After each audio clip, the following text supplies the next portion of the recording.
Hello everyone, जैसा हम सभी जानते हैं कि अभी हाल फिलहाल में ये जो रेप से रिलेटेड केसेस हैं ये बढ़ते जा रहे हैं। ऐसा होना चाहिए था कि हाँ, अगर एक केस हो रहा है तो उसके ऊपर इतनी कड़ी सुनवाई करनी चाहिए, ऐसे एक्शन लेने चाहिए कि दूसरा उसको करने से पहले हजार दफे सोचे। लेकिन ऐसा कुछ हुआ नहीं है बेसिकली। और लगातार आप देखो कॉन्टिन्यूस ही केसेस आते जाते हैं। एक हफ्ते भर में आपको कितने सारे केसेस मिल जाएंगे, आप इमेजिन नहीं कर सकते हो। आए दिन हमेशा एक नया केस आता है। और फिर कुछ ईयर्स में एक ऐसा केस आ जाता है जो सबकी मतलब ज़हन में एक सवाल उठाने लग जाता है कि आखिर ये कब तक चलेगा? कब तक ये होता रहेगा? हमारे देश में इसको रोका कब जाएगा? ख़ैर, वेस्ट बंगाल में अभी एक ऐसा केस आया था, जिसको लेकर बहुत प्रोटेस्ट भी किया गया है, बहुत गलत हुआ था जूनियर डॉक्टर के साथ में। इसी बात को ध्यान में रखते हुए वेस्ट बंगाल की सरकार ने एक बहुत बड़ा कदम उठाया है। उसी के बारे में हम डिस्कशन करने वाले हैं। इन्होंने जो नया अपना एंटी रेप बिल अभी लेकर आए हैं। ख़ैर, इसके बारे में हम बातें करेंगे। मैं सुष्मिता त्रिपाठी, आप सभी की जीए मेंटोर। चलिए शुरू करते हैं और जानते हैं क्या है।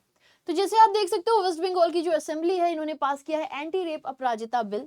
ये एंटी रेप अपराजिता बिल क्या है, इसके बारे में जरा हम डिस्कस कर लेते हैं। देखो, बेसिकली क्या है ना कि अभी वेस्ट बंगाल के हालात बहुत ही ज्यादा खराब हो रहे थे।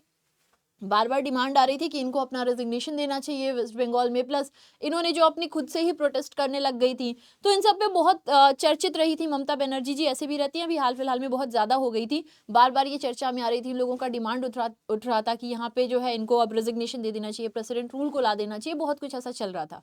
खैर, अभी इन्होंने अपनी समझदारी से एक अच्छा काम किया है। लेट अस सी कि इसका कितना इफेक्ट होता है इनके स्टेट पर, और पूरे देश में अगर बाकी स्टेट्स भी लाते हैं उसका क्या इफेक्ट होता है। बेसिकली इन्होंने जो स्टेप लिया है वो क्या है, वेस्ट बंगाल की जो असेंबली है, इन्होंने स्पेशल सेशन में जो है पास किया है अपराजिता बिल, जिसका मकसद है कि रेप के अगेंस्ट जो है एक्शन लिए जा सके। जो भी सेक्सुअल ऑफेंसेस हो रहे हैं, जो भी रेप हो रहे हैं, उसको जो है उसके अगेंस्ट में स्ट्रिक्ट एक्शंस लिए जा सके, और करने वाला जो है वो करने से पहले सोचे और डरे, ऐसा कोई ना कर पाए।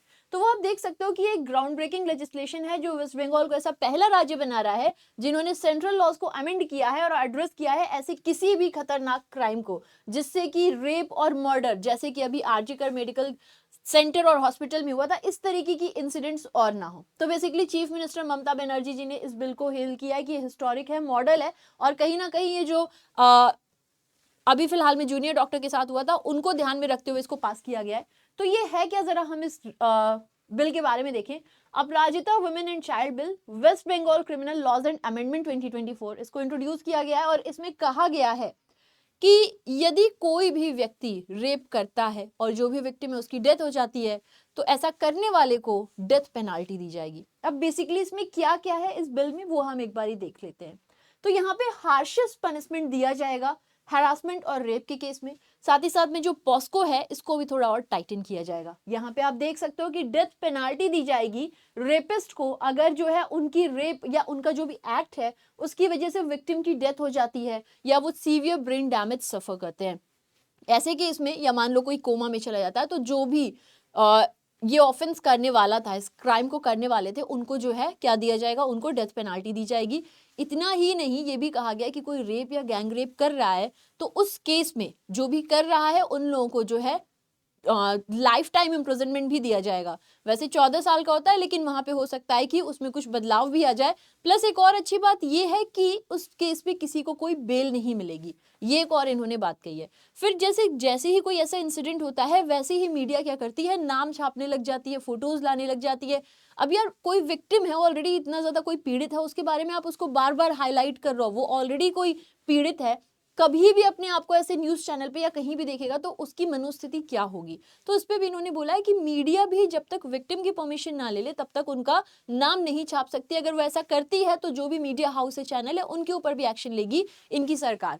इतना ही नहीं, इन्होंने ये भी कहा है कि इस बिल के अंदर अपराजिता टास्क फोर्स बनाया जाएगा और इसमें पनिशमेंट दिया जाएगा 21 दिन के भीतर भीतर। जैसे ही प्रिलिमिनरी रिपोर्ट आती है उसके 21 दिन के भीतर भीतर जो है पनिशमेंट भी दी जाएगी जो भी करने वाला होगा उसको। एक बहुत अच्छी चीज हुई है कि जिस भी राउट्स पे नर्सेज और फीमेल डॉक्टर्स ट्रैवल कर रही होंगी उनको कवर किया जाएगा। इसके लिए सरकार ने ये भी कहा है यहाँ पे कि ये 120 करोड़ रुपए देंगे इसको रूट्स को कवर करने के लिए, और जो भी ट्रैवल कर रही हैं उनको सुरक्षित रखने के लिए। अपार्ट फ्रॉम दैट, इन्होंने ये कहा है सीसीटीवी कैमरास को हर जगह लगाया जाएगा। और इन्होंने एक प्रोविजन रखा है रात्रि साथी का, जिसमें जो भी महिलाएं हैं जो 12 आवर्स ड्यूटी कर रही हैं और जहां पे उन्हें जरूरत है, ठीक है, वहां पे इन लोगों को इनसे मदद मिलेगी। तो बेसिकली जो है एक प्रोविजन आएगा रात्रि साथी का, जो स्टेट कर रहा है कि वुमेन जो 12 आवर्स ड्यूटी कर रही हैं और डॉक्टर्स वगैरह ये अपनी एक्सटेंड कर सकती हैं ड्यूटी को। तो ये अभी फिलहाल में इन्होंने ये सारी की सारी प्रोविजंस निकाले हैं। फिर ये भी इन्होंने कहा है कि भाई जो भी वुमेन वर्किंग एट नाइट है उनको पूरी तरह से सिक्योरिटी भी दी जाएगी। ओके, अब यहाँ पे ममता बनर्जी जी ने कहा है कि इसको पास करने के बाद से ये गवर्नर के पास जाएगा और उनके बाद जब उनका भी एक्सेंट मिल जाएगा फिर ये जाएगा प्रेसिडेंट के बाद, उनके भी अप्रूवल के बाद में ये एक हिस्टोरिक हो जाएगा, क्योंकि अपने देश में कोई भी और राज्य अभी तक इस तरीके का कोई भी प्रावधान या इस तरीके का कोई एक्ट अपने वहां पर नहीं पास किया है। ठीक है जी, बाकी आप देख सकते हो कि इन्होंने ये भी हाईलाइट किया कि कैसे अलार्मिंग रेट्स जो क्राइम अगेंस्ट वुमेन है वो बढ़ते जा रहे हैं।